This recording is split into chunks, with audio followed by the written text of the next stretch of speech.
Ողջույն սիրելի հայրենակիցներ, եթերում է Անտապանն է, եւ այժմ մենք զրուցելու ենք Modus Vivendi կենտրոնի ղեկավար, ազգային ժողովրդական բևեռի խորհրդի անդամ, պարոն Արա Պապյանի հետ։ Ողջունում եմ պարոն Պապյան, շնորհակալ եմ, որ այժմ մեզ հետ եք։ Բարև ձեզ։ Պարոն Պապյան, առաջին հարցը վերաբերում է Փաշինյանի Ստամբուլյան այցին, ինչ հասկացանք այդ Պաշտոն այցի վերաբերյալ պաշտոնական կծկտուր հաղորդագրություններից, այո, բոլորս էլ նայում էինք ինչ են տալի Թուրքիայի լրատվական միջոցները, ինչ էր տալի կառավարությունը, ԱԿՕՍ-ից որոշ տեղեկություններ ստացանք, ձեր ընդհանուր այսպես գաղափարը ինչ տեղի ունեցավ եւ ինչի մասին կարող ենք այսօր խոսել որպես արդյունք։ Ցանկացած այցելություն գնահատելու համար պետք է տեսնել ինչ արդյունքներ կա եւ ձեր արդյունքից արդյունքին է վերաբերում։ Ես կարծում եմ Նիկոլ Փաշինյանը ակնկալիք ուներ երկու արդյունքի, որովհետեւ ինքը ընտրապայքարի մեջ է եւ ընտրողներին ինքը ցույց տալու բան է ուզում։ Ինքը ձախողել է արևմտյան ուղղությունը, մենք տեսնում ենք, որ արևմուտքի հետ այսօր չունենք ավելի սերտ հարաբերություններ, քան մինչև իր իշխանություն գալը։ Մեր հարաբերությունները Ռուսաստանի հետ շատ ավելի վատացել է, քան էր, հետևաբար մնում է իր համար թուրքական ուղղությունը, որպեսզի ցույց տա երկու բան, եթե կարողանա, մեկը այսպես կոչված խաղաղության պայմանագիր, ասելով որ ես հարաբերությունները բարելավել եմ, տեսեք, ինչպես ինքն է ասում, ավելի ինքնիշխան ենք, ազատվելով Արցախից, մենք խաղաղության ենք հասել, ինքը թուղթ պետք է, որի վերնագիրը լինի խաղաղություն բառը վերնագրի մեջ։ Արդյունքը ինչ կլինի դա էական չի, բայց ինքը չասա ոչինչ, Ալիևը թողեց գնաց եւ անգամ հետը չհանդիպեց։ Այսինքն գոնե ձևականորեն մի հայտարարությունից մի տողել չգրվեց, որ Միքայել Ավելյան գնացել։ Մյուս խնդիրը, որ ինքը տարիների վեր խոսում է եւ ուզում է ինչ-որ չափով ավել լուծացնի, հայ-թուրքական հարաբերությունների այսպես կոչված բարելավում է, շատ ծանր գնով մեզ համար, օրինակ սահմանի բացումը, դրան էլ չենք ասել։ Դրա համար դատելով արդյունքներից, արդյունքը իր համար զրոյական է, մեզ համար, հայ ժողովրդի եւ Հայաստանի պետության համար բացասական։ Այդ դեպքում հարցնում ենք հետևյալ հարցն եմ ուղղում ձեզ, ինչու էր, ինչ նպատակով էր Էրդողանը հրավիրել Փաշինյանին, ինչ արդյունք պետք է ստանար Էրդողանը, փորձենք հասկանալ նրանց արդյունքները, եւ ինչու Փաշինյանը ընդունեց հրավերը, դուք ասում եք, որովհետեւ ամեն ինչ որ վերջանալու է խաղաղությամբ թե փաստաթղթով, որի վրա դրված է խաղաղություն, ոչ բուն խաղաղությամբ, հա երևի։ Խաղաղության մասին փաստաթուղթը եւ խաղաղությունը երկու տարբեր բան են։ Կարելի է 50 հատ փաստաթուղթ ստորագրել, բայց եթե ռազմաքաղաքական հավասարակշռությունը խախտված է, չունենալ այդ խաղաղությունը։ Կարելի է ասել, որ Էրդողանին նույնպես պետք է իր դիվանագիտական բոլոր շփումների համար, որպեսզի էլի այդպիսի փաստաթուղթ լինի, որի վրա գրված լինի խաղաղություն եւ ոնց որ ինքը լինի միջնորդը, ինքը լինի այդ վերջին այդ ատյանը, ոնց որ ես սկսում եմ պատասխանել, թե ինչու էր Էրդողանը կանչում, կներեք ներողություն։ Այն, որ Էրդողանն է հրավիրել, դա հայկական կողմից ավելի շատ տարածվող լուրեր է, բայց կան աղբյուրներ, որ հայկական կողմն է խնդրել Էրդողանին, որ հրավիրի։ Բայց դա դրանք մի կողմ, դա էական չի։ Փաստը մնում է փաստ, որ տեղի ունեցել հանդիպում։ Այո, Էրդողանը կարիք ուներ այս հանդիպման, որովհետև ինքը եվրոպացիներին եւ արևմուտքին պիտի ցույց տա, որ ինքը եւս խաղաղության կողմնակից է։ Եթե հիշում եք, հենց 3 հայտարարությունները իրենց հայտարարության մեջ այն էր, որ ոչ միայն հարավային Կովկասում, այլ ամբողջ տարածաշրջանում, աշխարհում խաղաղության համար Թուրքիան պայքարող է եւ այլն։ Սեվականորեն այս արում եւ եթե հիշում եք, թուրքական հայտարարության մեջ առաջին հարցը, որը շոշափում էր խաղաղության, դա Իսրայել-Իրան հարցն էր, որովհետեւ Իսրայել Թուրքիա հարաբերությունները շատ ծրված են, ինքը պիտի արևմուտքի առջև արդարանա ասելու համար, որ ես դեմ չեմ Իսրայելին, մենք չէ, ինչ որ բաներ ասում ենք, բայց դա չի նշանակում, որ Իսրայելի դեմ ենք, որովհետև գիտեք Հայաստանի դեմ շատ բան կարելի է խոսել անպատիժ, Իսրայել դեմ գրեթե դա հնարավոր չի։ Ես ուզում եմ մեր հեռուստադիտողներին հիշեցնել, մի փոքր ավելի ուշադրություն դարձնեն նախորդ օրը, այսինքն Ալիևի հետ հանդիպման ժամանակ ինչ խոսեցին եւ ինչ քննարկեցին։ Այդտեղից էլ դատողություններ անենք, արդյոք ձգտումը Էրդողանի իբր հարաբերությունները բարելավել ինչքանով է անկեղծ։ Այդտեղ Էրդողանը արտասանեց Խոջալույի ցեղասպանության մասին բանաստեղծություն գրված, հիշեցին Խոջալույի ցեղասպանությունը եւ այլն։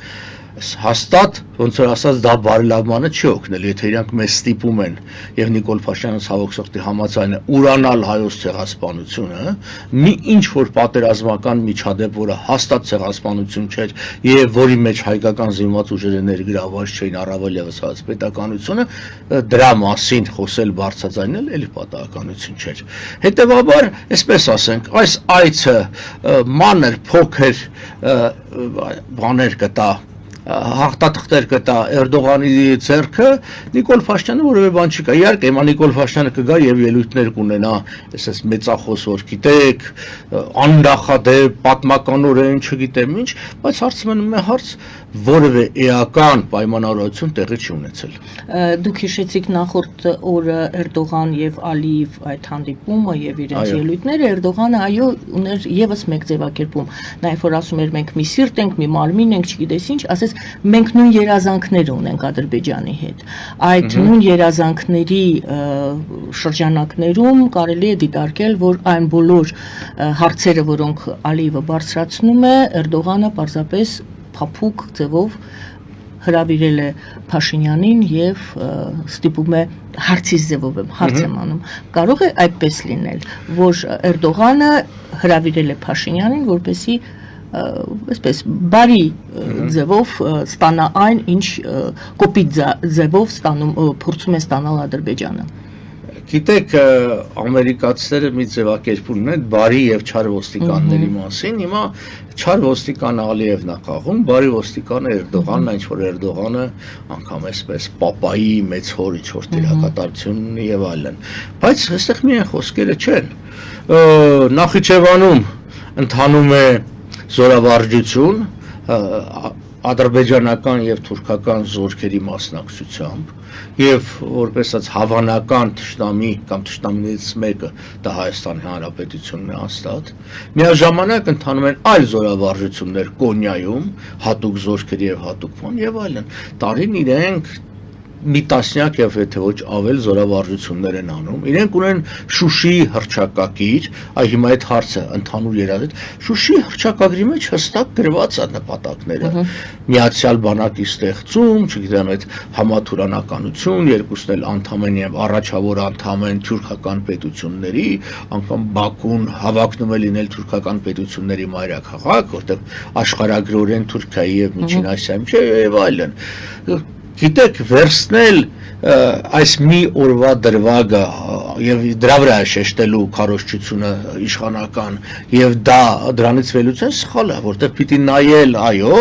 ինչ երազանքներ ունեն, ինչ քայլեր են արել, ինչ հայտարարություններ են։ Չմոռանանք նույն Էրդողանն էր, որ Բաքվում շքերթի ժամանակ 20-20 դեկտեմբերին հայտարարեց, որ մեր վերևում թևածում է Էրդողանի կներեք Էնվերի ոգին։ Մարդը բացահայտորեն Էնվերի ոգու մասին, այսինքն խոսած մեկ ամիս առաջ Անկարայում նոր հուշարձան հուշատախտակ բացվեց Թալիաթին նվիրված եւ այլն։ Դա այն պետությունն է, որը ոչ միայն չի դատապարտում իր ցեղասպան անցյալը, այլ նաեւ դրանով այսպես պանծացման քաղաքականություն է տանում։ Հետևաբար այս դրվագը որևէ բան չի տալու, պարզապես գիտեք, ես խորհուրդ կտամ մեր հեռուստադիտողներին ուշադիր նայել Էրդողանի հայացքին, թե ինչ հայացքով է ինքը նայում Փաշինյանին։ Հասկանում եք, դա արհամարանքի եւ զզվանքի հայացք է։ Այդ նայեք հասկացեք, որովհետեւ ինքը հասկանում է, որ այդ մարդը իրենց օգտին է խաղում Փաշինյանը, բայց միևնույն է չի կարող իր զգացումները պայել, որովհետև որևէ մեկը անգամ թշնամուն չի արգում, եթե թշնամին ուրանում է սեփական ազգի եւ պետության շահերը։ Դե դա ձեր երևի անձնական։ Այո, դրա համար ես ասած կոչացի նայեք եւ ինքներդ դատողություն արեք։ Եվ դուք հիշատակեցիք Շուշիի այդ իրենց պայմանագիր, ասեմ, ինչ ասեմ, դաշնագիր, հռչակագիր եւ այլն։ Որտեղ է Հայաստանը այդտեղ գտնվում, որպես բարի գուցե Փաշինյանը հասել է նրան, որ Հայաստանը դիտարկում է որպես բարի հարևան, ոչ թշնամի։ Եկեք ես այս դրվագը դրա համար եմ պահել, սա Ակոս թերթն է տալիս այն մի նախադասություն, որը ասվել է Փաշինյանի կողմից այդ հայ համայնքի հետ հանդիպման ժամանակ։ Փաշինյանը ասում է, երբ սկսվել է Թուրքիայի հետ կարգավորման գործընթացը, հարց է առաջացել, կհաջողվի, ապա ասել է, խնդիրները պետք է ճիշտ սահմանեն, մենք քայլ ենք արել ճանապարհի վրա, խնդիրները լուծելու ամենակարևոր ճանապարհը դիմացինին լսելն ու հաջողությանը հավատալն է, հաջողությանը հավատալ, այսինքն Փաշինյանը, ես չեմ ուզում մեկնաբանել իր ասածը, բայց այդ իմ ասած գուցե Հայաստանը կամ հարցս, որտեղ է Հայաստանը այդ Շուշիի իրենց դաշնագրի մեջ, գուցե հաջողությանը հավատալը նշանակում է նրանք դիտարկեն Հայաստանը որպես բարի հարևան եւ հաշվի նստեն Հայաստանի շահերի հետ։ Նիկոլ Փաշինյանը այս իր քաղաքականությունը իրականացնում է առնվազն 22 թվականից։ Եթե այն հայտարարությունները դրա նախորդող մոռանանք, ասում եմ առնվազն 22 թվականի, ասենք առնվազն 2.5-3 տարի։ Ամբողջովին համաձայն է բոլոր պայմանների հետ Ադրբեջանի եւ Թուրքիայի 17 կետանոց պահանջ են ներկայացրել, համաձայնել է նոր պահանջ են ներկայացրել, էլի համաձայնել սահմանադրության փոփոխություն եւ այլն։ Հիմա ասում եմ հաջողություն։ Եկեք մի հատ հասկանանք ուր է այդ հաջողությունը։ Միակ հաջողությունը ուզում էին ցույց տալ այն էր, որ հայ-թուրքական սահմանը բացվի երրորդ երկրի քաղաքացիների համար, դա էլ չկա։ Մենք երբ որ նայում ենք Թուրքիա-Ադրբեջանի հայտարարություններին, պաշտոնական անձանց փաստաթղթերին, Հայաստանը չի դիտարկվում որպես բարի հարևան։ Հայաստանը ընդհանրապես դիտարկվում է որպես թիրախ։ Երբ որ մենք նայում ենք այն քարտեզներին, որոնք իրենք տարածում են, խոսում են հատկապես Ադրբեջանը, որտեղ Թուրքիան մի քիչ ավելի զուսպ է իրան պահում, դեռ ես վստահ եմ Թուրքիան լրիվ համաձայն է ադրբեջանական քաղաքականության հետ, պարզապես ինքը չուզում հարաբերությունները փչացնի արևմուտքի հետ։ Ալիևը արդեն փչացել է, ոնց որ ասած ջուրն ընկած անձրևից չի վախենում։ Այդ պաշտոնապես աջակցող արևմտյան Ադրբեջանի վերաբերյալ այդ ամբողջ գործունեությունը, կազմակերպությունը, պահանջը, արդյոք դա բարի դրացիություն է, ոչ, դա քողարկված ցավալապաշտություն է, որտեղ բոլորը հասկանում են, որ եթե խոսքը գնում է ինչպես են 300,000 ադրբեջանցիների վերադարձ իրենց պատմական հայրենիք եւ նրանց ամենաանվտանգության ապահովման երաշխիքներ եւ չապահովելու դեպքում մենք ասելով նկատի Թուրքիան եւ Ադրբեջանն ենք դա անելու, այսինքն զորք ենք մտցնելու, դա ոչ խաղաղության, ոչ էլ բարի դրացիության մասին է։ Նիկոլ Փաշինյանը իր ենթադրածները, իր ցանկությունները, այդ որ ասում է հավատանք, այդ իր հավատը դնում է քաղաքականության հիմք եւ նրանց կողմից էլ անկանում։ Երբ որ ինքը ասում է Արաքսից այն կողմ արևմտյան Հայաստան չի, այլ Թուրքիա, իսկ արդյոք Թուրքիան ասում է, որ Արաքսից հյուսիս դա Հայաստան է եւ Ադրբեջան չի։ Մենք նման բան չենք լսել։ Երբ որ Նիկոլ Փաշինյանն ասում է, մենք որևէ տարածքային պահանջ չունենք Ադրբեջանի եւ Թուրքիայի նկատմամբ, թե որևէ մեկը նման լիազորություն իրեն չի տվել, արդյոք լսել ենք երբևէ Ալիևը նման բան ասի, չի ասել։ Իսկ քաղաքականության եւ դիվանագիտության մեջ ամենակարևոր սկզբունքներից մեկը դա փոխադարձությունն է։ Մենք այդ փոխադարձությունը չենք տեսնում, ընդհակառակը մենք տեսնում ենք, որ ամեն հետ քայլին հաջորդում է երկու քայլն իրենց կողմից երկու պահանջի ավելացում։ Կրկնում եմ, 17 պահանջ ընդունելուց հետո նրանք պաշտոնապես 2-3 առաջ քաշեցին, մի քանի հատ էլ արևմտյան կազմակերպության անունի կողմից։ Արևմտյան Ադրբեջան կազմակերպության։ Այսինքն, այսպես որպեսի ամփոփենք, ինքնախաբեությամբ չի կարելի զբաղվել, ասում եք դուք, եւ զգոնությունը չի կարելի ոչ մի Այո, հիմա այստեղ կարող է հարց առաջանալ, ինչու է Նիկոլ Փաշինյանը անում։ Նիկոլ Փաշինյանը անում է իր աթոռը պահելու համար։ Ինքը, հիշում եք, մի ֆիլմ կար սովետական, это сладкое слово свобода, այդ քաղցր բառը ազատություն, Չիլիի կոմունիստների բառն է։ Հիմա կա մի շատ քաղցր բառ, խաղաղություն։ Ինքը այդ խաղաղություն բառն է ծախում։ Ինքը գալու է, ինչպես Չեմբերլենը եկավ ժամանակին եւ sense թուղթեր ցույց տալի այդ Մյունխենի դավաճանակը, որ ես ձեզ խաղաղություն բերեցի առաջիկա 20 տարի համար, ինքը գալու է ասել է բոլոր այս կուսակցությունները Բևեռա, Մևեռա, բոլորը պատերազմի կողմ են, ասում են, չէ, այ որ սասնածռերը կան իշխանության պատերազմ կլինի, մենք խաղաղություն ենք բերելու, դրանից հետո երկու պատերազմ եղավ, երկուսում էլ ջախջախիչ պարտություն կրեցինք։ Հիմա նույնը ինքը անելու, ինչի է դանում, որտեղ ցավոք սրտի ժողովրդի մեծ մաս այդ կուտը ուտելու է։ Այդ կուտը ուտելու է 26 թվին, ինքը ասել ես բերում եմ դες խաղաղություն, տեսեք իրանց թեզը ինչ է, դե կռիվ եք ուզում, իբր իրանց վերած է խաղաղությունը, մյուսներն ասում են դե կռիվ եք ուզում, այ երբ որ ժողովուրդը չի կարողանում խորանը դրա մեջ, չի հասկանում, ուղղակի չունի այդ հո իրենք մերպես ամեն օր չեն նստում, կարդում, վերլուծում, մարդիկ իրանց առօրյա հացն են ազիվ վաստակում։ Եվ բնականաբար երբ որ դու մարդուն ասում ես դու խաղաղություն ես ուզում, թե պատերազմ, ասում է խաղաղություն, դու բարի դրացություն ես ուզում, թե պատերազմ, ասում է Վարի դրացություն, բայց իրականության մեջ են սա, իրանք կեղծիք են ծախում, իրանք սին հույսեր են ծախում ժողովրդին։ Դրա համար շատ բան է, խաղաղության համար մենք ասել ենք, դու պիտի ունենաս դաշնակից, օրինակ եմ, Միացյալ Նահանգների հետ ՆԱՏՕ-ի ոչ անդամ հիմնական դաշնակցի կարգավիճակ։ Իսկ մենք տեսնում ենք, չէ, այս պատերազմների մեջ ով է հաղթում, նա ով ունի դաշնակիցներ եւ ով ունի աջակցություն։ Իսկ Հայաստանը միայնակ չի կարող դիմակայել ոչ Ադրբեջանին, ոչ էլ Թուրքիային։ Եվս ակուսից մի դրվագ Փաշինյանի խոսքից սա այս հանդիպումը, այո, բոլորս գիտենք, Իրան-Իսրայել այդ պատերազմ կարելի ասել, որ շատերն ասում են հակամարտություն, ստե պատերազմից էլ ավել է այդ շրջանակներում է։ Փաշինյանը ասում է, կարևոր է նման հանդիպում անցկացնել միջազգային զարգացումների արկայության դեպքում, նկատի ունի այս իրավիճակում, այս շրջանակներում կան նոր հարաբերություններ զարգացնելու հնարավորություն։ Սա ակնարկ է արդյոք, որ գուցե այս իրավիճակում Իսրայել-Իրան այս թեժ վիճակում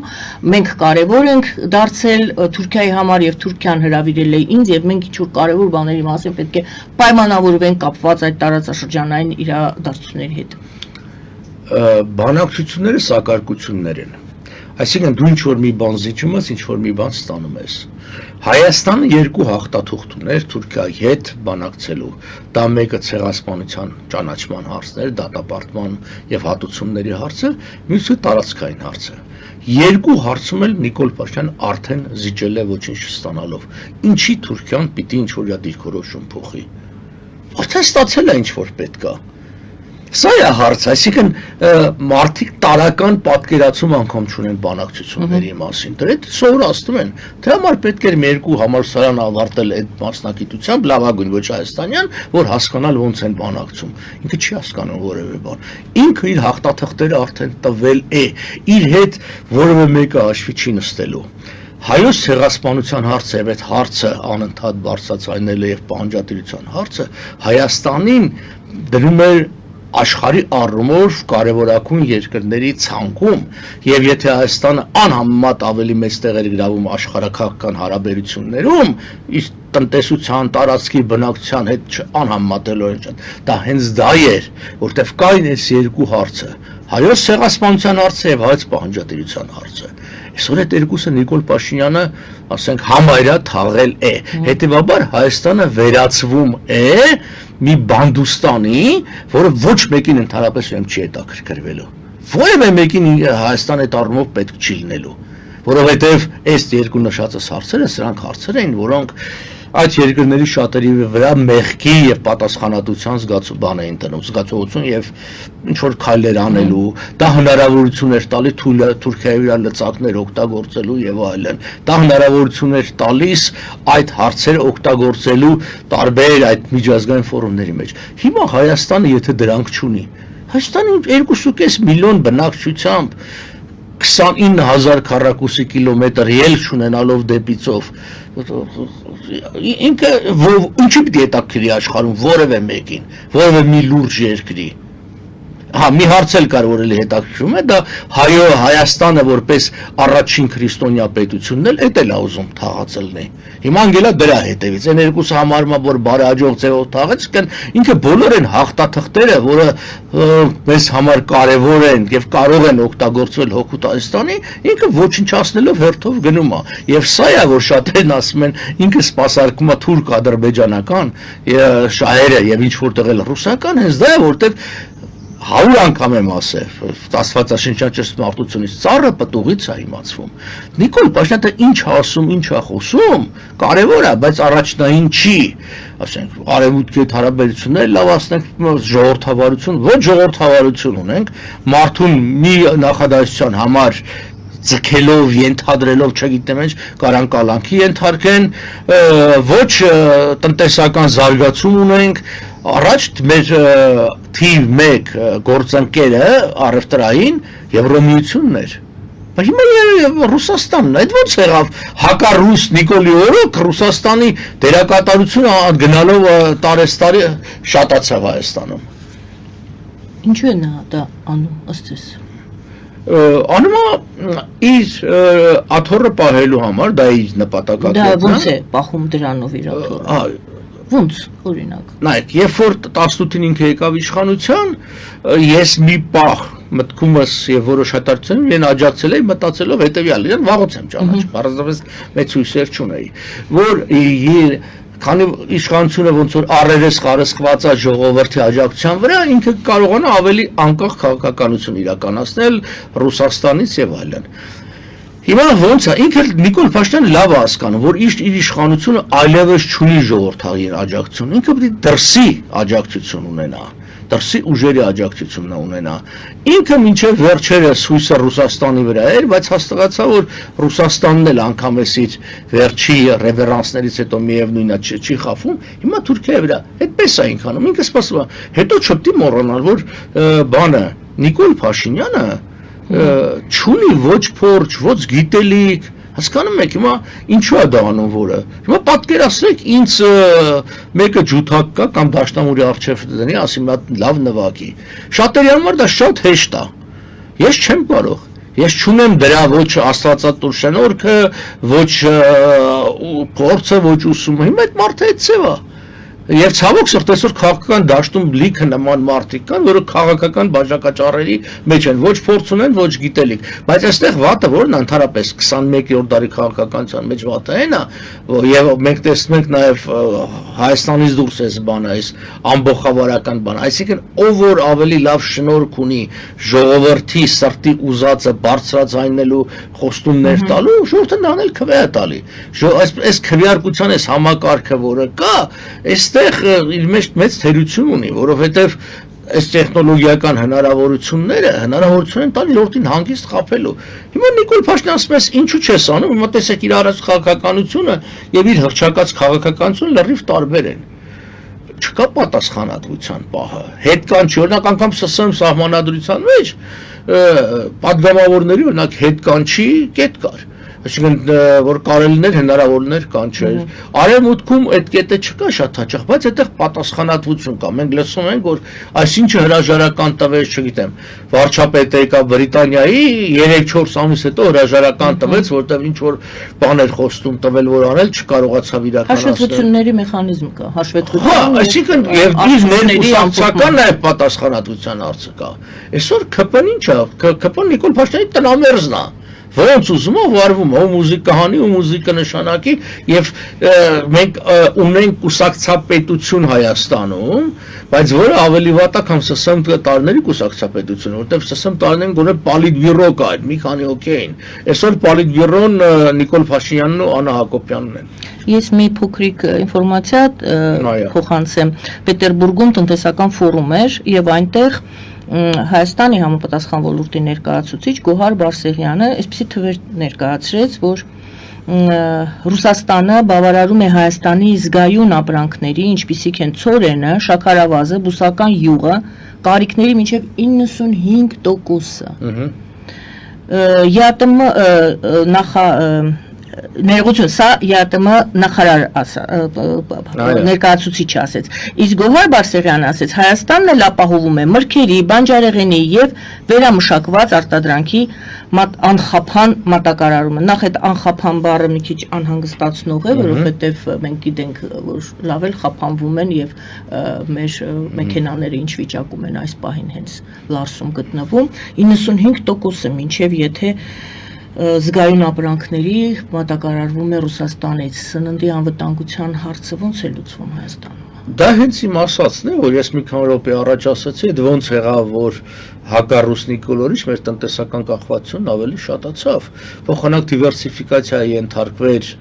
ոչ միայն ձեթի, ցորենի, ասենք վառելիքի, այլ նաև այլ ապրանքները, շատ երկրներում կա օրենքով դա կարգավորվում, ավելի վատացավ եւ դրա համար դա անվտանգության, ընդհանրապես բարենային անվտանգության կարևորագույն հարց է։ Նիկոլ Փաշինյանը առաջի քայլերից մեկը հիշեցնեմ, դա գյուղատնտեսության նախարարության լուծարումն էր։ Այսինքն աշխարհը, որ այսօր խնդիր ունի ընդհանրապես սննդի բան, ես Կանադայի փորձը գիտեմ, այնտեղ պարբերաբար իշխանությունը վարկավորում է բավականին էժան եւ գնումներ է կատարում ցորենի արտադրության։ Իրանք այդ ցորենի կարիքը չունեն արտանում։ Երբ որ հարց է տալի իշխանությունը, իսկ ինչու է դա ամեն անում, որտեղ ասում են, այս տարի բերքը լավ է, մենք կարիք չունենք, բայց պիտի առնենք, որ ինքը շարունակի ֆերմերը դա անել, հաջորդ տարի կարող է բերքը վատ լինի, բայց մենք ունենանք պայստավոր, այսինքն որպեսզի չհրաժարվի ֆերմերը։ Մեզ մոտ այդ բանը չկա, մենք չենք տեսնում։ Հիմա ձեր ասացի նման խափանվել է այդ ծիրանը, հիմա չգիտեմ ավտոների մեջ ինչ վիճակի է լինելու։ Ասում են վառելիքը վերջացել է, անգամ իրենց սառնարանները այլևս չեն աշխատում, իսկ իրենց պահում են փաստաթղթերը չեն տալիս, որ գոնե հետ բերեն, եւ այդ ամեն ինչը այնտեղ փթում է։ Հիմա պատկերացրեք, սա նշանակում է, որ այսպես շղթայական ձևով իրենք այդ ընկերությունները արտահանող կորցնելու են հսկայական փողեր, չեն կարողանալու գյուղացուն վճարել, դատու դատաստաններ սկսելու, գյուղացին չի կարողանալու վարկերը վճարել եւ այլն։ Դրա համար ինչ է պահում իշխանությունն ու կառավարություն իրենց աշխատավարձ տալի եւ հենց դրա համար որ պիտի կարգավորեն։ Այստեղ ուրիշ հարց է։ Նաեւ Արցախի ժամանակավոր կորուստից հետո չմոռանանք, որ Արցախը բավականին այսպես հատկապես գարի ցորեն եւ այլ ինչ-որ մաս էր կազմում։ Եվ այդ հարցը մեր մոտ ավելի լրջացավ։ Դրա համար իշխանությունները պիտի ինչ-որ քայլեր անեն, չեն անում։ Գիտեք, ավելի շատ ամբողջ քաղաքականությունը այս իշխանությունի ցուցադրականության մեջ է, ինչ կարելի է, ասենք, ցույց տալ ժողովրդին, բանալ, իրաց մոտ է լավ է ստացվում, PR-ը, բանը եւ այլն, բայց երբ որ մենք նայում ենք նույն օրենքների փոփոխությանը, դա ի վնաս է ժողովրդին, որտեղ փոքր եւ միջին բիզնեսը իրանց վերած օրենքներով շատ ավելի վատ է։ Ասենք պատկերացրեք, հաստատակ գրված, չէ՞ որ հարկերը փոխվեցին շրջանառու միջոցներով, ինչ է նշանակում գյուղական այդ փոքր խանութը, ասենք շրջանառու, ասենք հարկը տալը։ Դա նախ այդ ամբողջը մի հսկայական հաշվապահություն է, դա ՀԴՄ-ների համակարգը, որը պիտի ախափան, չգիտեմ, ինտերնետ ու կապի միջոց աշխատի։ Դեռ 6 ամիս է անցել, ինչ սկսել է գործել դա եւ արդեն արդյունքները դեռ չեն ամփոփվել, բայց մենք հիմա պատրաստելու ենք կլոր սեղաններ գործարարների հետ, աղետալի է վիճակը։ Իհարկե աղետալի է, որովհետև գյուղերում մենք գիտենք, չէ՞, ոնց է այնտեղ շատ բաներ այդ խանութը ապառիկով տալիս է, ասում հերես կգա տարեվերջին խոպանից կփակենք այդ ձևը։ Հիմա երբ որ դու իրեն ստիպում ես ինքը ՀԴՄ-ով այդ ամբողջը ձևակերպի։ Դե ոչ միայն ՀԴՄ-ի հարցն է, այո, դու Այո, շրջան, բայց չէ, օրինակ ինքը պետության, այսինքն հարկերը պիտի վճարի մի բանից, որը դե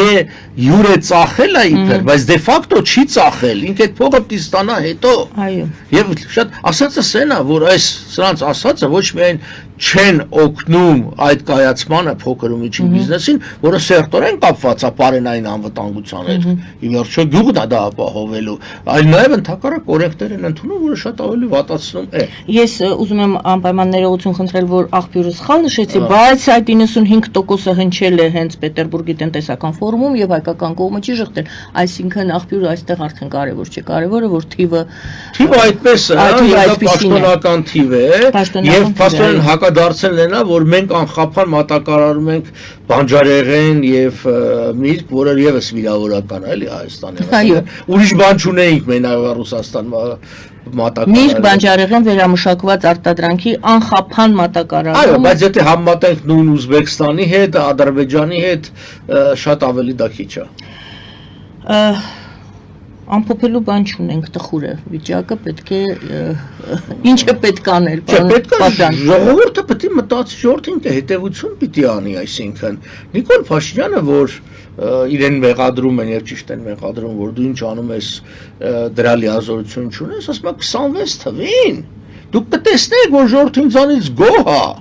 Եվ այդ լիազորություններն ունեմ, ես լավ եմ հասկանում, դե ժողովուրդ ցույց տու, որ գոհ չես։ Անկամ փողոց չես դուրս գալի, հասկացանք,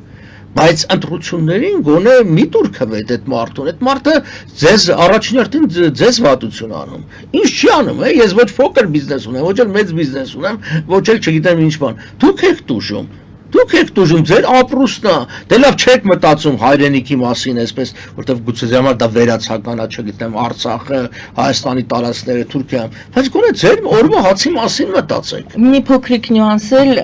այդ հանդիպման ժամանակ հայկական հայ համայնքի հետ Փաշինյանը ասաց, որ նպատակ ունի հանդիպումը մինչ Էրդողանի հետ հանդիպումն էր, նպատակ ունի Էրդողանին հրավիրել այդ 26 թվականին Հայաստանում այդ ֆորումի, եվրոպական ֆորումին մասնակցելու համար։ Հետաքրքիր է այդ մասին խոսք չեղավ իհարկե պաշտոնական լրահոսից, հետաքրքիր է նա իհարկե հրավիրել է,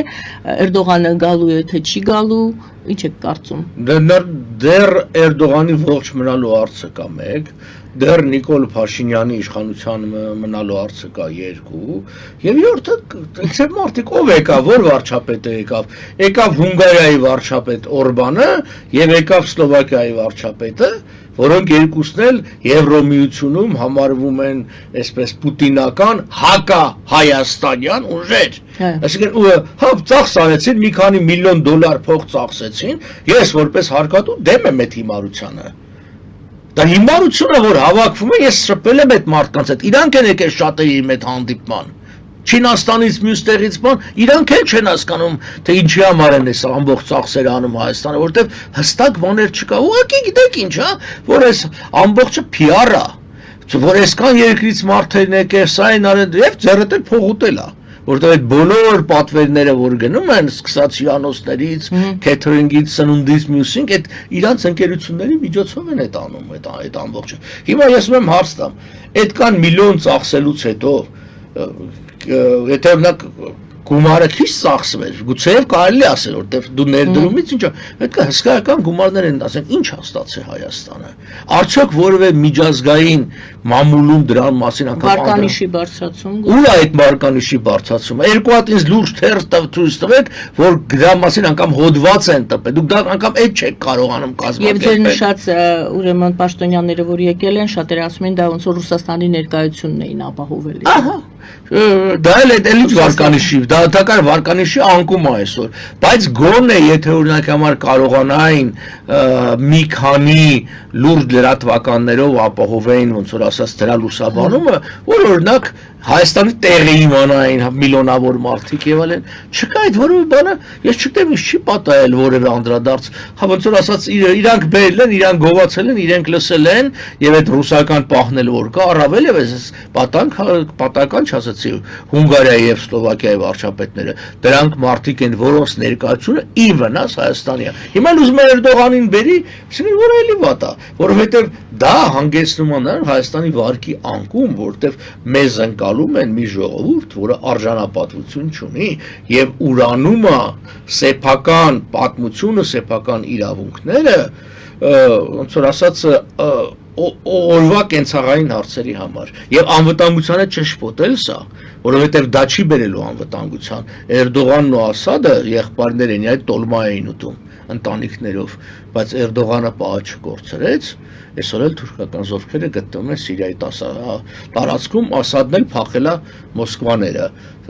որևէ մեկը չմտածի, որ այս հանդիպումները բերելու են նրան, որ Էրդողանին զսպեն, Էրդողանին չեն զսպելու։ Շնորհակալ եմ, Գովազդ ենք հրատարակում եթերում եւ Գովազդից հետո անդրադառնում ենք Իսրայել-Իրան վերջին ուրեմն զարգացումներին եւ այն վտանգները մեկ անգամ եւս ձեր մեկնաբանությամբ լսենք ձեր մեկնաբանությունը հնարավոր վտանգների, իսկ գուցե հնարավորությունների, տեսեք Փաշինյանը ասում է այս իրավիճակում կարելի է բանակցել եւ հետաքրքիր հնարավորություններ ունենալ։ Սիրելի հայրենակիցներ, հիշեցնեմ, որ մենք զրուցում ենք պարոն Արապապյանի հետ, Modus Vivendi կենտրոնի ղեկավար, ազգային ժողովրդական բևեռի խորհրդի անդամ։ Պարոն Պապյան, եվրոպական երկրների մի շարք երկրների ներկայացուցիչների հետ Իրանը արդեն երկխոսության մեջ է, գիտենք, որ երկխոսել են, դրական են գնահատում, բայց Իրանը պահանջում է, որ բանակցությունները կարող են շարունակվել եւ լինել որովհետեւ բանակցություններ Իրանի հետ, եթե Իսրայելը դադարեցնի կրակը։ Թրամփը հայտարարել է, որ չի կարող ներազդել նպատակահարմար չի գտնում ներազդել Իսրայելի վրա, որ կրակը դադարեցնի, որովհետև Թրամփի բնորոշմամբ Իսրայելի վիճակը գործերը լավ են գնում, Իրանինը վատ։ Ահա, այսպիսի իրավիճակ։ Իսրայելը չի դադարեցնի, որովհետև Իսրայելին հաջողվել է ոչնչացնել Իրանի հակաօդային եւ հակահրթիռային պաշտպանությունը ամբողջովին։ Այսօր 24 ժամ շարունակ արդեն 4-րդ օրն է իսրայելական օդուժը ոչնչացնում է Իրանի կարևորագույն ռազմական բազաները, կետերը եւ այլն, եւ դա շարունակելու է։ Բնական է, Իսրայելը շարունակելու է օգտվել այս վիճակը, գերակայություն ունի բացարձակ այդ գերակայություն ունի, ոչինչ չի կարող Իրանը անել։ Իրենք աղալու են, մաղելու են, գնալու են, որովհետեւ ինչն է նպատակը Իսրայելի։ Նպատակը առաջին նպատակ ոչնչացնել Իրանի ռազմական կարողությունը եւ խաղաղություն ազում։ Ի տարբերություն մեզ Իսրայելը չի բավարարվի հայտարարությամբ միայն, որ պատրաստ է։ Ասում է դիմացինս ինչ չի ճանաչում, իսկ Իրանը չի ճանաչում Իսրայելի գոյության իրավունքը, հետեւաբար ես պիտի զրկեմ նրան բոլոր կարողություններից ինձ ոչնչացնելու։ Միակ կարողությունը, որ Իրանը հնարավորություն ուներ ոչնչացնելու Իսրայելին, դա եթե ձեռք բերել ատոմային զենք։ Դրա համար հիմա բոլոր կարողությունները ոչնչացան։ Մի խնդիր ունի Իսրայելը, որը դեռևս չի կարողանում լուծել, դա այսպես կոչված այդ Ֆարդա կենտրոնի ոչնչացումն է, որը սարի մեջ է փորած մոտ 100 մետր խորության վրա եւ այլն, ինքը դրա կարողությունները չունի։ Թրամփի դիրքորոշումը հենց դրանով է պայմանավորված։ Թրամփը չի կարողանում որոշի արդյոք Միացյալ Նահանգները մասնակցեն, թե չէ, որովհետեւ մասնակցությունը շատ կարևոր է, այն ռումբի տեսակները 10-ից 15 տոնանոց, որ ունեն աշխարհում գոյություն ունի միայն Միացյալ Նահանգները, դրանք հատուկ հրթիռներ են եւ այլն, որոնցով հնարավոր է ոչնչացնել։ Եթե Ամերիկան չմասնակցի, ուրեմն Իսրայելը շարունակելու ավելի երկար, եւ այսօր Բոլտոնին է լսում, Բոլտոնը շատ պարզ ասեց. Իսրայելը այլ ճար չունի, բացարձակությամբ երկար օրեր շարունակ այդ կետը ռմբակոծելու, հրթիռակոծելու արտաքին կենսապահովման միջոցները ոչնչացես կեն օդափոխման համակարգ, էլեկտրական սնուցման եւ այլն, այս տարբերակը։ Բայց չէ՞ որ Իրանը չի նստում, սպասում ոնց է նա ամեն օր ռմբահարում, դա ինքնասպանություն են որակում ոմանք Իսրայելի համար։ Ասում են չէ՞ որ Իրանը հակադարձ գործողություն է անում։ Այո, բայց Իրանի հակադարձ գործողությունը չի բերում Իսրայելի ոչնչացման։ Առ այսօր պաշտոնապես 24 հոգի ազոհվել։ Գուցե ոչ պաշտոնապես 3 անգամ ավել։ Թող այս ամբողջը բերի նրան, որ մի քանի 100 իսրայելցի կզոհվի։ Դա ինչ է Իսրայելին։ Իրանը ասում է ես խնդիր չեմ դրել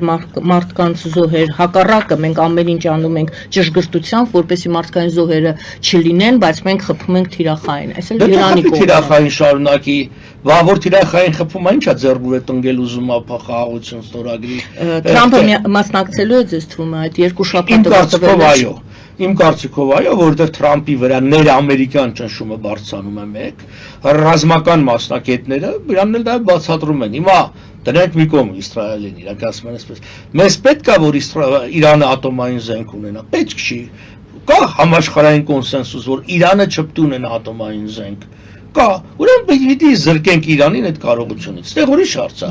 Իրանի հիմա կանք Իրանի հակառակ։ Իրանն ասում է ես այս անում եմ խաղաղ նպատակների համար։ Ասում են խաղաղ նպատակների համար մինչև 2% է հարստացում պետուրանիումի, դու ինչ ես 60% անում։ Կա ամերիկյան արդեն տարիների վեր առաջարկ ամիսների վեր դա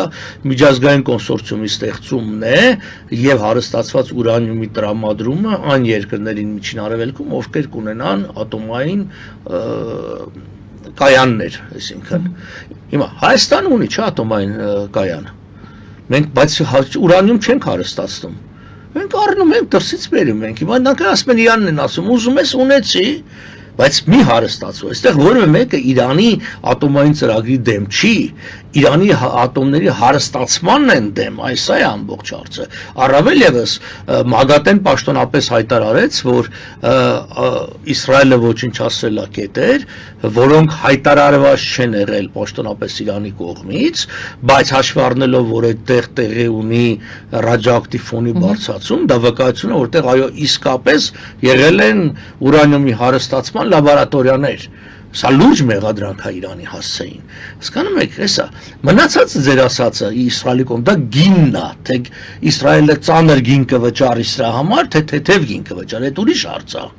Բայց որ Իսրայելը պատրաստ է անգամ ծանր գին վճարելու, հասկանալի է, որովհետև եթե դիմացինդ քեզ սպառնում է ոչնչացնել, դու մասն ես տալիս ամբողջը փրկելու համար, այդ գինը միշտ էլ ավելի քիչ է, քան ամբողջը, որովհետև մասը ավելի փոքր է, քան հիմա, հեսա Այո, ինչ որ բաներ ամենամեծ կորուստը Իսրայելը եղել է այնտեղ նավթի զտարանի եւ երկու բանը։ Մնացածը շենքեր են։ Դա 8-ին օր է դեռ, պարոն Պապյան։ Այն չեք, որ դեռ նոր։ Դե լավ, 8-ին օրը, չէ, բայց այսպես է, չէ, ցանկացած օր ավելի շատ բան է Իրանում ոչնչացվում, քան Իսրայելում։ Սա հստակ էս չէ, իհարկե, չէ, նաեւ տեսեք, ամենակարևոր խնդիրը հետևն է, Իսրայելը չի զրկվում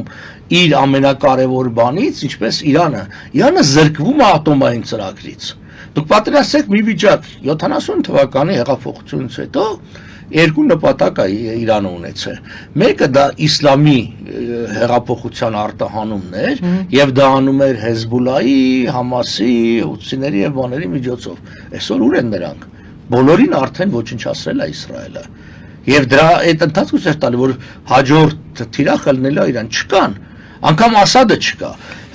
Մյուսը, այսինքն այդ հաջորդ մյուսը ատոմային ծրագիրն էր։ Ատոմային ծրագիրը արդեն առնվազն մի 20 տարի հետ անգել։ Որտեղ այսօրվա վիճակով ինչ որ ոչնչացվել է, Իրանին տարիներ եւ միլիարդներ է պետք լինելու վերականգնել։ Իսրայելին հակառակը Իսրայելը երկու ամսվա ընթացքում այս կորուստները կվերականգնի, մի քանի շենք կքանդվեն, մի քանի բան էդի խնդիր չի, ինքը շատ արագ կանի։ Ի վերջո պետք է հասկանալ, որ այն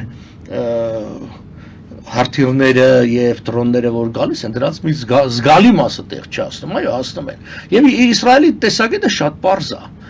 Ես չեմ կարող ստեղծել այնպիսի համակարգ, որ 100%-ով ոչնչացնեն բոլոր հրթիռները։ Հիմա այդ 20%-ը որ տեղ է հասնում, վատագույն դեպքում շենք է քանդում, ինչ որ մի բան անում։ Բայց եթե դա լինի ատոմային մարտագլխիկով, իմ երկրի կեսը կգնա։ Հետևաբար ես ամեն ինչ պետք է անեմ, որպեսզի Իրանը չունենա ատոմային զենք։ Լավ, տարածաշրջանի դասավորումները Իսրայել, Թուրքիա, նույնպես դե մենք էլ ենք այդտեղ Հայաստան, Իրան, Թուրքիա, Իսրայել, Ադրբեջան, Իրան, Ադրբեջան, եւ էլի նորից գուցե այստեղ փակագծերում նորից Էրդողան, Փաշինյան գուցե այս հարցերն են, ոչ թե գուցե հաստատ այս հարցերն են քննարկվել։ Վերադասավորվում են ուժերը, փորձում են հասկանալ ինչ է վաղվա օրը բերելու եւ ինչպես վաղվա օրվան դիմակայել։ Այս սրահում մենք առիթ ունեցել ենք, ես նշել եմ, որ Բալկաններից հետո, որտեղ 90-ականներին տեղի ունեցան մի շարք պատերազմներ եւ վերադասավորություններ, հաջորդ հերթը Միջին Արևելքն է։ Եվ այդ Միջին Արևելքի փոփոխությունները մեզ համար հնարավորություններ են բացելու եւ մարտահրավերներ։ Հնարավորություններ եւ դրա համար այդ Ուլսենյան իրավարարվեցի այդ հնարավորությունների շարքում է դու պիտի ստեղծես այդ հնարավորությունը, որ դա օգտագործես։ Ես ստանալուց հետո պահես ստեղծես, շարունակես եւ այլն։ Հիմա ոչ թե ստանաս ու մի քանի րոպե առաջ ես նշեցի, որ ադրբեջանա-թուրքական զորավարժություններ են Նախիջևանում եւ նշեցի, որ Հայաստանի դեմ են եւ ոչ միայն, այդ ոչ միայն նաեւ Իրանն է։ Եվ պատահական չի, որ Իրանը այնտեղ հսկայական ցամաքային զորքեր է պահում։ Այստեղ հասկանանք Իրանի թուլությունը Իսրայելի նկատմամբ դա ռազմաօդային խնդիր է։ Ցամաքային պատերազմի դեպքում Իրանը հեշտությամբ կախտեր Իսրայելին, բայց Իսրայելը լավ է հասկանում, որ երկրներ կան։ Հիմա Այն մյուս գիշատիչները Թուրքիան ու Ադրբեջանը ատամները սրած սպասում են այս պատերազմի արդյունքին։ Արդյոք Իրանը այնքան կթուլանա, որ իրանք կարողանան հարձակվեն եւ ինչ որ մի բան փոքեն տանեն։ Այսա մեզ համար հայերիս համար ամենավտանգավոր պահը եւ արևմուտքը հասկանում է, արևմուտքը չի ուզում Իրանի բացարձակ թուլացում, արևմուտքը ուզում է Իրանին զրկի ատոմային զենք հնարավորությունից, բայց ոչ Իրանի տրոհումն է ուզում, ոչ էլ Իրանի շատ թուլացումը, որտեւ Իրանի թուլացումը վերելու է տարածաշրջանում հավասարակշռության խախտման եւ օրինակի համար նույն Թուրքիայի դերի շատ ավելի բարձրացում։ Պատմականորեն միշտ Թուրքիան եւ Իրան իրար հակակշռել են, սկսած դեռ 1502 թվականից այդ շիիզմի պետականացումից հետո Իսմայել առաջինը այդ ամբողջը կա։ Այստեղ խնդիրը սա է, եթե հաջողվի ըստ արևմուտքի տեսանկյունը հետեւյալն է, եւ կարծես դառնել Ներողություն, արևմուտք, քանի որ հիմա մի քիչ տարբեր ենք ընկալում եվրոպական արևմուտք եւ Միացյալ Նահանգներ, Եվրոպայի մասին է խոսքը, Միացյալ Նահանգներ, թե եւ Եվրոպան եւ Միացյալ Նահանգները վերաբերում այն ինչ դուք ասում եք։ Երկուսը այդ առաջերտին Միացյալ Նահանգներ։ Միացյալ Նահանգները բացարձակ հզորագույն ռազմական ուժն են եւ առանց իրանց որևէ խնդիր չի կարող լուծել։ Միջին արևելքում զենքի օգտագործումը շատ կարեւոր է։ Եթե հաջողվի պարտադրել Իրանին, որ նա հրաժարվի իր ատոմային զենքի ծրագրից, ոչ թե ընդհանուր ատոմային զենք, որը գնում են, եւ ինչ որտեղ ռեֆորմիստների ավելի մեղմ իշխանություն կա, ասենք նույն Ռոհանին վերադառնա, Զարիֆը բան, որոնք շատ ավելի կողմնակից են արևմուտքի հետ, եւ Իրանը ճանաչի ՄԱԿ-ի բանաձևը Իսրայելի ստեղծման մասին շատերը մոռանում են, որ այս կոնֆլիկտի հիմքում նա է, որ Իրանը չի ճանաչում Իսրայելի գոյության իրավունքը, թե ժամանակին ճանաչել է եւ սերտ հարաբերություններ է ունեցել։ Այսինքն ինչի է Իսրայելը հարձակվում Իրանի վրա։ Ասենք գժվեց հարձակվեց, չէ, որտեվ Իրանը ամեն կենտ օրերին ասում է ոչնչացնելու եմ Իսրայելը, զույգերն էլ ասում է ծովն եմ տապելու բոլորին։ Սա է պատճառը, այսինքն հիմա ինչի է Իսրայելը լավ հարաբերություններ սաուդցիների հետ, եգիպտացիների հետ, արաբական միացել, որտեվ ճանաչում են գոյությունը, բանն անում։ Սա է հարցը։ Այնտեղ միակ խնդիրը, որ կարող է շարունակի մնա, դա Գոլանի բարձունքներն է Սիրիայի հետ, որտեղ դա ջրի պաշարի խնդիր կա եւ այլն, այդտեղ ուրիշ է, բայց դա Սիրիայի հետ հարց է։ Անկամ Սիրիայի հետ տեսեք, այսօր Սիրիայում մի վարչախումբ է ստեղծված, որը բավականին, այսպես ասած, դրական չասենք, որ թշնամական չի արտահայտվում Իսրայելի նկատմամբ, բայց Իսրայելը շարունակում է ռմբակոծել ու գնդակոծել ու ոչնչացնել այդ նոր վարչախմբի ռազմական հնարավորությունները, որտեղ Իսրայելը ունի դարեփորձ, ասում է, ես իր բարի դրացիական հայտարարություններով չպետք է բավարարվեն։ Ես պիտի հասցնեմ այդ ռեժիմին օրի, որ ինքը չունենա բավարար զինված հնարավորություն ինձ սպառնալու համար։ Շնորհակալ եմ, ունենք մի քանի հեռախոսազանգ, երևի մեկը ընդունեմ ձեր թույլտվությամբ։ Այո, բարև ձեզ, լսում եմ ձեզ։ Այո, բարև ձեզ։ Այո, բարև ձեզ, լսում եմ ձեզ։ Այո։ Ալո։ Ահա, լսում ենք ձեզ։ Ես եղավ 50 րոպե քիզի վրա եմ։ Այո։ Եվ կարծեմ ասիկա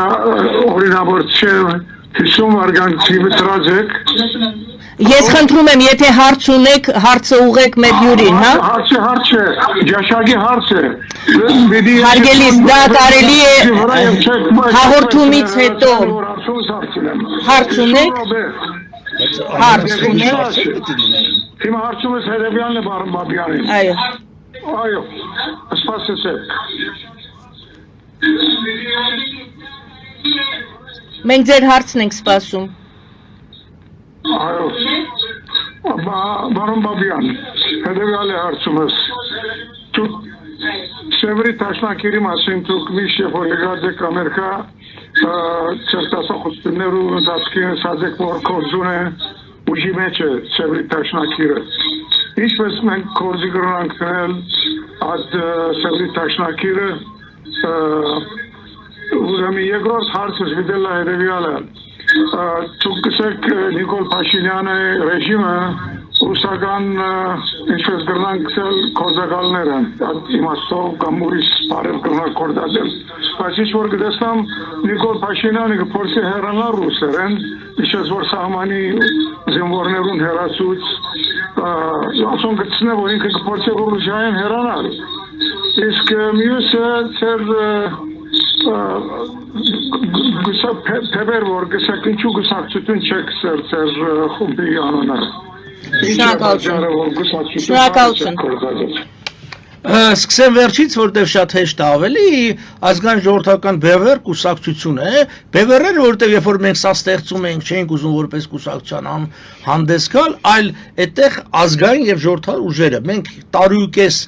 ունենք ոչ թե խորհուրդ, այլ նախաձեռնող խումբ, դիմել ենք շատերին, նրանք ովքեր եկան միացան մեզ, դա ստեղծվեց։ Իսկ կուսակցություն ենք, որտեղ օրենսդրությունը պահանջում է, կուսակցությունները կարող են միայն մասնակցել ընտրություն, սա մեկ։ Մյուս հարցը նաեւ որ առաջի հարցը որ ես Սևրի պայմանագիր ինչպես կարող ենք ես ավելի շատ խոսել եմ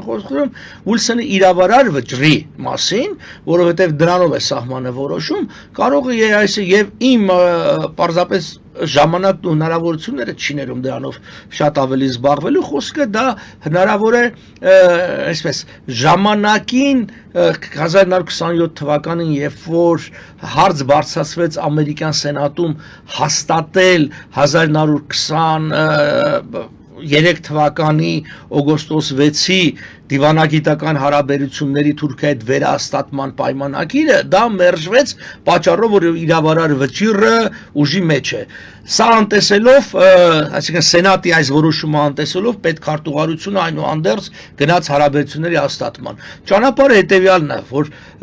ամերիկյան հայցվորը, այսինքն ով որ տուժելը, ամերիկյան դատարանում բարձրացնենք հարցը սենատի անունից կամ մի որևէ սենատորի անունից ընդդեմ պետքարտուղարության, որ նա ոտնահարել է պետական որոշումը, դրանով այս հարցի վերաբերյալ ստանալ ամերիկյան դատարանի որոշում որ իրավարար այսինքն որ խախտել է պետքարտուղարությունը իր իրավունքները գերազանցել, այսինքն իրավարար վճիռ ուժի մեջ է, ապա դիմել Գերագույն դատարան պահանջով որպիսի Միացյալ Նահանգները իրենց պարտավորությունները կատարած են։ Սա ներամերիկյան գործընթաց է։ Ինչն է խանգարում այդ գործընթացին, որտեղ ժամանակի միջոցների պակասը եւ այլն դրա համար պետք է ասենք նստենք, ես այս ամբողջ բաներով չզբաղվեի, մի մեծ խմբի հետ նստենք տարիներով զբաղ, գիտեք, մի հատ դատական գործ ալնում 200-300 հատոր փաստաթուղթ ու բան ալնում։ Խումբ ունեք այս պահին։ Չէ, չունեմ, այս պահին սա մասին շատ սա բարդ հարց է։ Չի ստացվում որովհետեւ մարդիկ կան սեփական նախաձեռնությամբ Այն թեման, որը դու սկսում ես մի քիչ բարձրացնել, մարդիկ կա սկսում են չարաշահել եւ օգուտի փոխարեն վնասել են տալիս եւ այլն։ Սա բան է, սա ավելի բան հարցաերկար, ամեն պարագային այդ ուղղությամբ աշխատանքը մենք տանում ենք, տարածում ենք, խոսում ենք, ասում ենք եւ որոշ շրջանակների հետ պետքա դեռ փակ աշխատել է սա բանը, հատկապես խոսքը գնում է այն, այսպես ասած, ազգայնական քրիստոնյա շրջանակների մասին։ Եվ երրորդ հարցը այդ Փաշինյանը հեռանում է Ռուսաստանից։ Եթե Փաշինյանը հեռանում է Ռուսաստանից, ո՞նց է 95% զետն ու ծորենը առնում ենք Ռուսաստանից, այդ ո՞նց է շարունակում ենք մնալ ԵԱՏՄ ՀԱՊԿ եւ ինչով է հեռանում։ Ես ուզում եմ գործողություն դուք մի հատ վկայակոչեցիք Մեղրիից ռուս սահմանապահների հանելը։ Նախ նրանք դեռ ընտեղ են կներեք, հələ գնացեք նայեք ռուս զորքերն մի բան էլ այդ հեքիաթ է, ինչ վերաբերում է Զվարթնոցին, էլի հեքիաթ է, իրենք այնտեղ ունեն բոլոր մուտք բոլոր բաներին, տվյալներին եւ իրենք են դեռ կառավարում։ Մենք այդ դեպքերն ունեցանք, չէ՞ որոշ մարդկանց ցույց չտվեցին մտնել, բայց դա ցուցանիշ չի հեռանալու որ առնվազն այդ կազմակերպություններից դու պիտի դուրս Պարոն Միրզոյանը Արգոր Լավրովի արծի ժամանակ ասեց Իրան հավատացեք ինչ չեք հավատում, որ մենք չենք դիմել Եվրոմիության անդամակցելու համար, մենք որևէ նպատակ չունենք վեկտոր փոխելու, մենք չենք ուզում դուրս գալ ԵԱՏՄ-ից։ Էլ բանը որն է, իսկ եթե իր քայլերով պրոռուսական է, մի քանի հակառուսական հարցազրույց տալը, մի քանի թերթի դեռևս իրեն չի սարքում ռուսների դեմ։ Եթե ամփոփում ենք 1 վայրկյանով, եթե այսպես նկարագրենք, դոփում ենք տեղում, գնում ենք դեպի առաջ, դեպի մեր խնդիրների լուծումը, թե հետ քայլ ենք անդադ, հետ քայլերով գնում ենք ավելի։ Վլադիմիր Լենինն ասում էր՝ մի քայլ առաջ, 2 քայլ հետ։ Հիմա մենք որտեղ ենք։ Մենք 2 քայլ հետ անում, մենք ավելի պրոռուսական ենք այսօր, քան Նիկոլ Փաշինյանի իշխանության գալը։ Շնորհակալ եմ պարոն Պապյան այսօրվա զրույցի համար։ Շնորհակալություն սիրելի հայրենակիցներ, Մովդուս Վիվենդի կենտրոնի ղեկավար, ազգային ժողովրդավարական բևեռի խորհրդի անդամ Արա Պապյանն էր մեր զրուցակիցը այսօր, զրույցը վարում էր Գայանե Առաքելյանը, բարին ձեզ։